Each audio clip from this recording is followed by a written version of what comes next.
আপনি করতে সাহস করতে পারবেন? দেখুন, ওটা কমিশনের আর তৃণমূলের ব্যাপার, তৃণমূলের ঘরোয়া কন্দল, এ নিয়ে আমরা বেশি নাক গলাতে চাই না। আমরা শুধু একটা কথাই বুঝি যে গণতন্ত্রে যারা সংখ্যালঘিষ্ঠ তাদের কোনো ঠাঁই নেই। অতএব কে পার্টি বানালো, কে পার্টি এতদিন চালালো, এসবের কোনো মূল্য নেই। মমতা ব্যানার্জি পার্টি বানিয়েছে, পার্টি চালিয়েছে, দিন শেষ হয়ে গেছে। আজ মমতা ব্যানার্জির সাথে কেউ নেই। সেই কারণে স্বাভাবিকভাবে গণতন্ত্রে বলে যার কেউ নেই তার পক্ষে গণতন্ত্র নেই, তার পক্ষে রায় নেই। অতএব সেই কারণে আমি এই মাত্র যে কথাটা বললাম, মমতা ব্যানার্জির উচিত ছিল সম্মান বাঁচাতে তার রাজনীতি থেকে অবসর নেওয়া। আর যদি তিনি রাজনীতি করতে চান তাহলে তো আমি দেখি দুটো রাস্তা। একটা হচ্ছে ওনাকে কংগ্রেসে চলে যেতে হবে, আর নইলে যে সিপিএমকে তাড়িয়েছিলেন উনি, সেই সিপিএম যদি নেয় তোর খাতায় গিয়ে নাম লিখিয়ে দিতে হবে। সিপিএম এর সাথে গোপন আতাতে এতদিন ছিল, এখন সিপিএম এর নাম লিখিয়ে দিক, কিন্তু সম্মান ওর বাঁচা থাকবে যদি রাজনীতি থেকে বিদায় নেয়। কারণ আর মমতা ব্যানার্জির রাজনীতিতে কোনো উপযোগিতা নেই, আর মমতা ব্যানার্জির কোনো রাজনৈতিক সম্মান নেই, রাজনৈতিক অস্তিত্ব নেই। এমন অস্তিত্বহীন ব্যক্তিত্ব অবস্থায় তিনি যদি আজকে জোর করে নেত্রী হয়ে থাকতে চান, তিনি কালীঘাটের নেত্রী হতে পারবেন, কিন্তু কোনো গোষ্ঠী, কোনো পার্টির নেত্রী হতে পারবেন না। সেই কারণে উনি অপদস্থ নিজে হতে চাইলে আমরা কি করব? এখানে সরকার হয়ে গেল, মুখ্যমন্ত্রী হয়ে গেল, তারপরও বলে যাচ্ছে আমি মুখ্যমন্ত্রী, আমি মুখ্যমন্ত্রী, আমি মুখ্যমন্ত্রী। এখন আজকে স্বীকার করেছে, শুভেচ্ছা জানিয়েছে উনি মুখ্যমন্ত্রী নন, শুভেচ্ছা জানিয়েছে।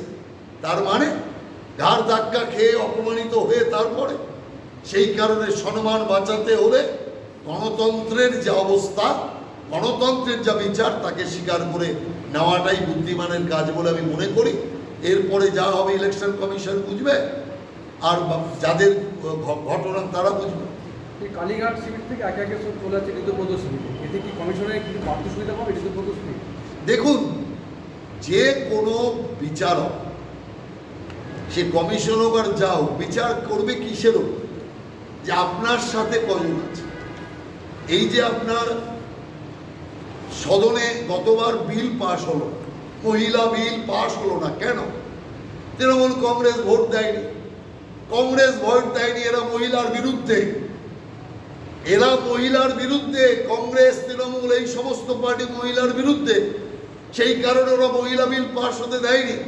মহিলার সম্মান রক্ষা করার জন্য মোদিজি যে চেষ্টা করেছিল তাকে ওরা আটকেছে, যে কারণে বিল পাশ হলো না। সরকার বিল পাশ করতে পারলো না এই কারণে সংখ্যার জোরে, সংখ্যা আমাদের ছিল না, সেই কারণে আমরা বিল পাশ করতে পারিনি। কিন্তু আমার বিশ্বাস যে আগামী যে সেশন আসছে সেই সেশনে অবশ্যই আমরা মহিলা বিলকে পাশ করাতে পারবো, মা বোনকে সম্মান দেওয়াতে পারবো। অতএব এই যে আমরা পারলাম না, আর পারবো বলছি, দুটোই সংখ্যার খেলা। সেই কারণে যার সাথে গণতন্ত্রের সংখ্যা নেই, সে গায়ের জোরে বসে বসে চিৎকার করে প্রেসে ফাটালে তো আর হবে না। বাস্তব ধরাতলে প্রমাণ করতে হবে। না আপনার কাছে এমপি আছে, না আপনার কাছে এমএলএ আছে, না আপনার কাছে নেতা আছে, না আপনার কাছে কার্যকর্তা আছে। কার্যকর্তাও তো দেখলাম না। আপনি মিছিল করতে বেরোলেন, ডান দিকে আপনার কে? দোলা সেন।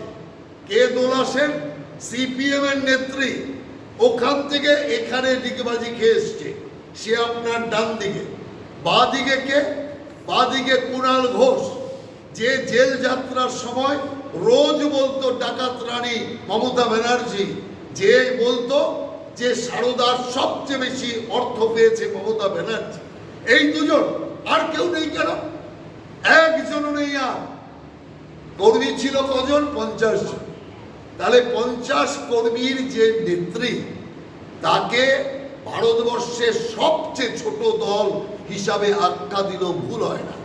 সেই কারণে মমতা ব্যানার্জি আজকে ভারতবর্ষের সবচেয়ে ক্ষুদ্রতম দলের নেত্রী। অতএব তিনি নিজেকে নিজে জাহির করতে গেলে হবে না তো।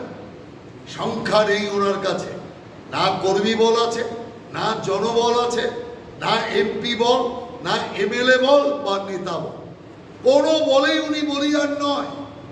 এখন শুধু হাওয়া আর হাওয়া। যদি অভিষেক ব্যানার্জিকে আদালত অনুমতি দিত তো অভিষেক ব্যানার্জি বিদেশের নাগরিক হয়ে যেত, তাহলে যাও একটা ভাইপো ছিল সেটাও থাকতো না।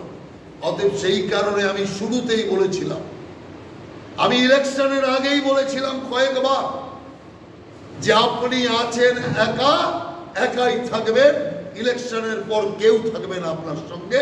আজকে দেখুন সেই পরিস্থিতি তৈরি হয়ে গেছে।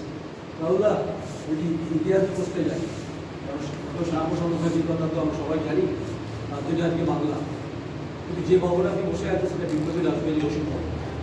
এখান থেকে 50 থেকে 60 কিলোমিটার ধরে তার বাড়ি সুবন্ধ গ্রাম। একসময় বিদ্যুৎ গোয়েল এসেছিলেন, তারপরে বিগত বাম জমানায়, তৃণমূল জমানায় ডক্টর অশোক কুমার রায় মনে যোগিতার ঘরে মুখ্যমন্ত্রী ছিলেন। বিপ্লবী রাজবাড়ি ওষুধ ভবনকে সমাদৃত করার ক্ষেত্রে সরকারের আছে কি? দেখুন, বাংলার যত মুনি ঋষি আছে, এই সরকার প্রত্যেকটি মুনি ঋষিকে সম্মান দেবে। সেই মুনি ঋষি আমাদের মতের বিরুদ্ধে হলেও ঘোষণাভাবে আমি বলে যাচ্ছি, তাদেরও আমরা যোগ্য সম্মান দেব। কারণ কে কোন পক্ষে ছিল এটা বড় কথা নয়, বড় কথা হচ্ছে যে কারা সমাজের জন্য, রাজ্যের জন্য, রাষ্ট্রের জন্য কাজ করেছে, তার ছাপ রেখেছে তাদের জন্য। যেমন আমি আপনাকে উদাহরণ দিতে গিয়ে বলি, 3 দিন আগে 1 জুলাই ডাক্তার বিধানচন্দ্র রায়ের জন্মদিন গেল। বিধানবাবুকে কংগ্রেসের নেতা, কংগ্রেসের থেকে মুখ্যমন্ত্রী, জওহরলাল নেহরুর অতীব ঘনিষ্ঠ, অতএব তার সাথে বিজেপির তো কোনো কানেকশন হতে পারে না। কিন্তু আমরা বিধানচন্দ্র রায়ের নাম ওই চিকিৎসা দিবসে আমরা দারুণভাবে আমরা প্রচার করেছি, উল্লেখ করেছি। আমি নিজে একটি স্বাস্থ্য কেন্দ্রের উদ্বোধন করেছি ওই দিন, এবং সেখানে ডক্টরস ডেতে বিধানচন্দ্র রায়ের নাম উল্লেখ করেছি। ওই 1 তারিখে রাখলাম কেন? 1 তারিখে রাখলো কেন? তার কারণ বিধান রায়ের ওই দিন জন্মদিন। তার মানে কোনো কালচারেই বিধান রায় আমাদের সাথে মেলে না, কিন্তু তার কর্মকাণ্ড, তার সততা, তার নিষ্ঠা, তার জনগণের প্রতি কর্তব্য, সেই কারণে তাকে আমরা স্মরণ করেছি। তেমনি রাসবিহারী বোস না থাকলে নেতাজি সুভাষচন্দ্র বোস হতো। সেই কারণের জন্য বাংলা নেতাজি প্রেমী।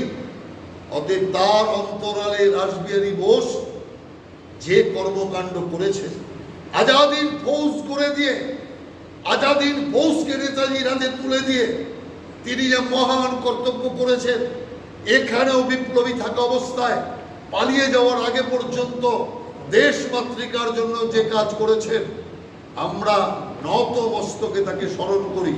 সেই কারণে বাংলার মুনি ঋষিদের অপমান করার কাজ কমিউনিস্টরা করে এসছে, তাদেরকে লুকিয়ে ফেলার কাজ কমিউনিস্টরা করে এসছে, আর সেই জিনিস ঘুরিয়ে ফিরে তৃণমূলীরা করে এসছে। সেই কারণে আর সেটা হবে না।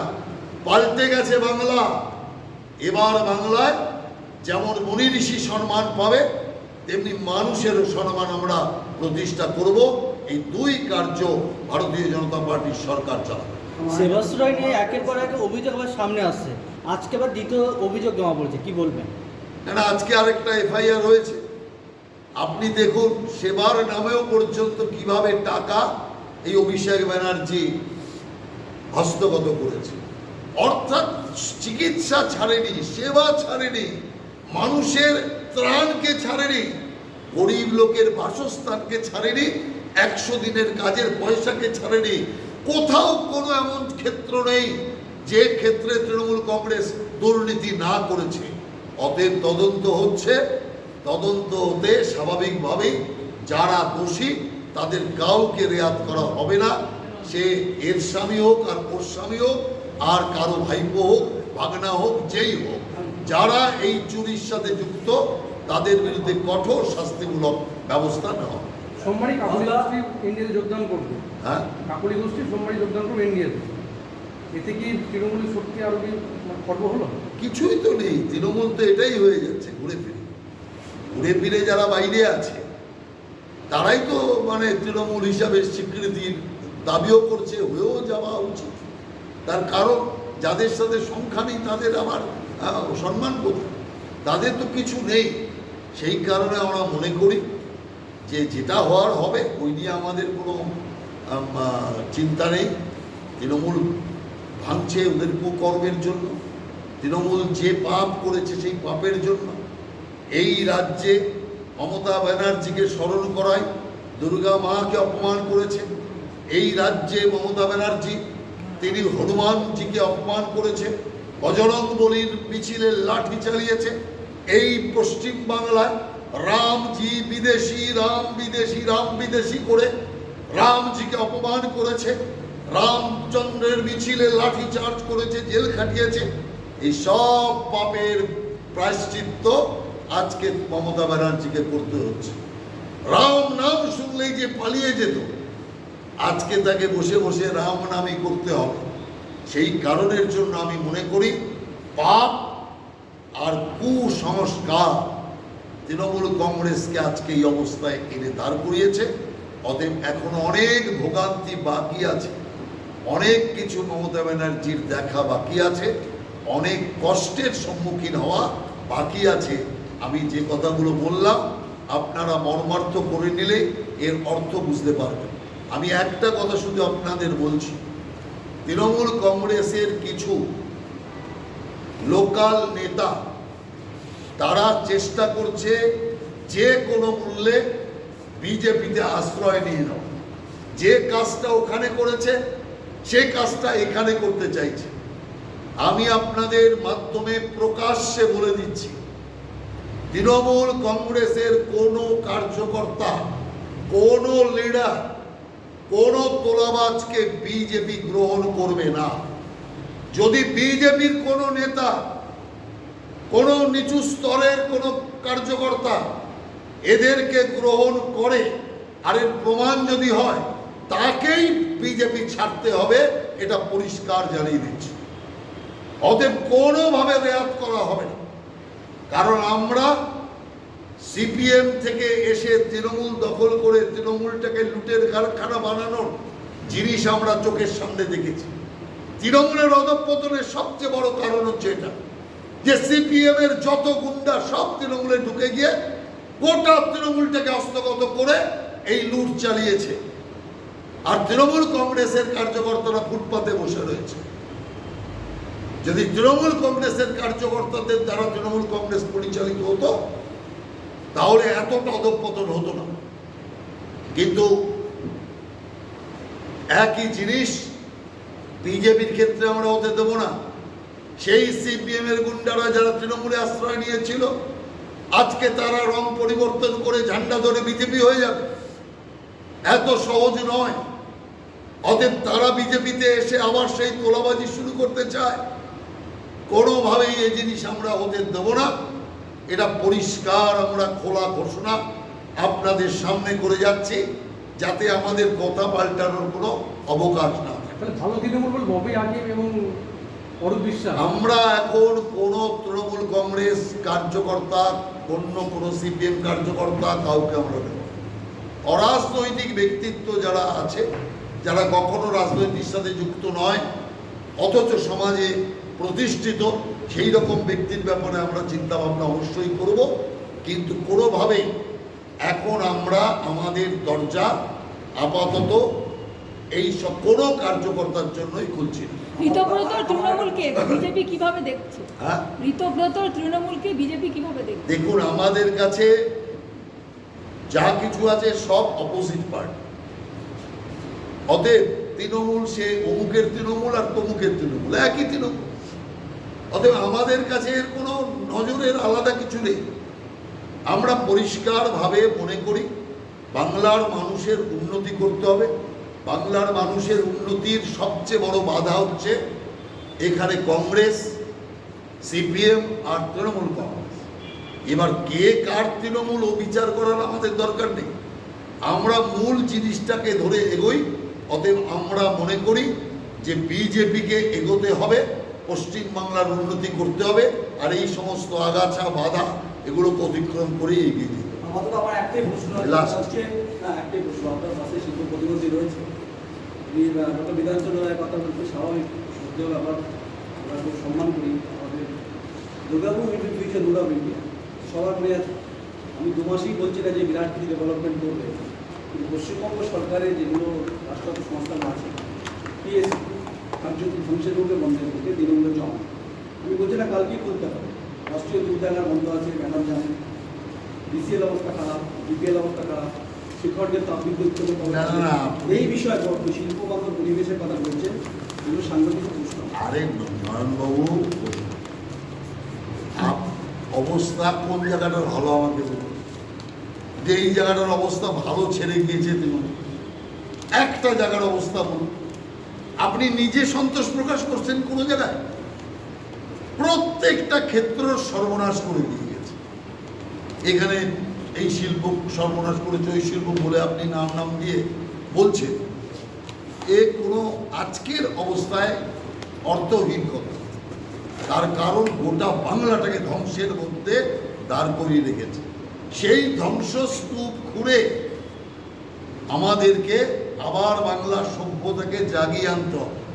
বাংলার সভ্যতাকে ওই রাখাল বাবুর মতো, হরপ্পা মহেঞ্জোদড়োর মতো, রাখাল দাস বন্দ্যোপাধ্যায়ের মতো সমস্ত এই ধ্বংসস্তূপ খুলে পশ্চিম বাংলাকে আবার জাগিয়ে আনব।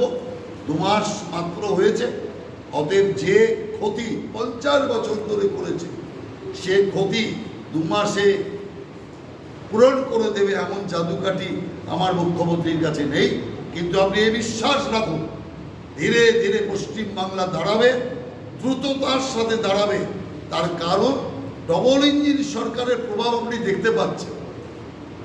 কেন্দ্রীয় সরকার কিভাবে পর পর 2 বার 60,000 কোটি টাকা বাংলার উন্নয়নের জন্য দিয়ে দিয়েছে। আগামী দিন আরও সহযোগিতা পাবেন। ডবল ইঞ্জিন সরকারের কথা আমরা এটাই বলছিলাম, পুরোপুরি দিল্লির সরকার বাংলার সরকার মিলে বাংলাকে উন্নয়নের করানোর কাজ চালাবে। অতএব দ্রুততার সাথে বাংলার সরকার চলবে, বাংলা জাগবে, বাংলার ব্যাপক উন্নতি হবে। অতএব শুধু সময়ের অপেক্ষা, আপনাদের সহযোগিতা, আপনাদের সকলের আশীর্বাদ এবং আপনাদের সকলের যে সব রকম সহযোগিতা আমরা আশা করব। ধন্যবাদ।